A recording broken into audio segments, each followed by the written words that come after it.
இப்ப இந்த order confirm இல்லையா? அதே மைண்ட் செட்ல தான் நான் ஆர்டர் எடுத்தேன். Hey hi this is Jaz from lovely mehndi artist. அன்னைக்கு எனக்கு செங்கல்பட்டில தான் மெஹந்தி புக் ஆயிருந்தது. இது வந்து ஃபர்ஸ்ட் டைம் எனக்கு க்ரூம் சைட்லேருந்து புக் ஆன ஒரு ஆர்டர். 1 மந்த்துக்கு முன்னாடியே க்ரூம் வந்துட்டு எனக்கு இன்ஸ்டால மெசேஜ் பண்ணிட்டாங்க. உங்களோட ஒர்க் ரொம்ப பிடிச்சிருக்குடா எனக்கு. உங்க ஒர்க் எல்லாமே நல்லா இருக்குன்னு நிறைய வேர்ட்ஸ்மே சொல்லியிருந்தாங்க. கண்டிப்பா என்னோட ஃபியான்சிக்கு நீங்க தான் வந்து மெஹந்தி போடணும் அப்படின்னு சொல்லியிருந்தாங்க.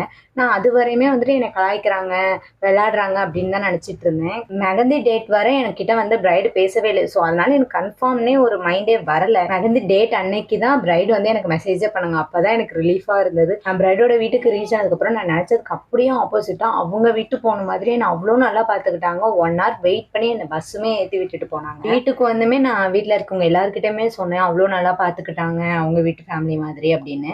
முடிச்சுட்டு நைட்டு வந்துட்டு நம்ம வீட்லையுமே ஃபங்க்ஷன்ஸ் இருந்துச்சு. அதுக்கு நாங்கள்லாம் ரெடியாக ஆரம்பிச்சிட்டோம். உங்கள் வீட்டு ஃபங்க்ஷனுக்கு ஒரு அஃபோர்டபுள் ரேஞ்சில் மெஹந்தி ஆர்டிஸ்ட் பார்த்துட்டு இருக்கீங்கன்னா திருச்சி சரௌண்டிங் ஃபுல்லாக நம்ம ஒரு அஃபோர்டபுள் ரேஞ்சிலே நம்ம பண்ணி கொடுத்துட்ருக்கோம். மார்னிங் பிரைட் வந்துட்டு நல்ல ரிவ்யூமே கொடுத்து ஸ்டெயின் பிக்மே நமக்கு ஷேர் பண்ணியிருந்தாங்க. அதுவுமே நான் அட்டாச் பண்ணியிருக்கேன் பாருங்கள். இதே போல் மெஹந்தி விளாக் பார்க்க லால்குடி மெஹந்தி ஆர்டிஸ்ட் பேஜை ஃபாலோ பண்ணிக்கோங்க.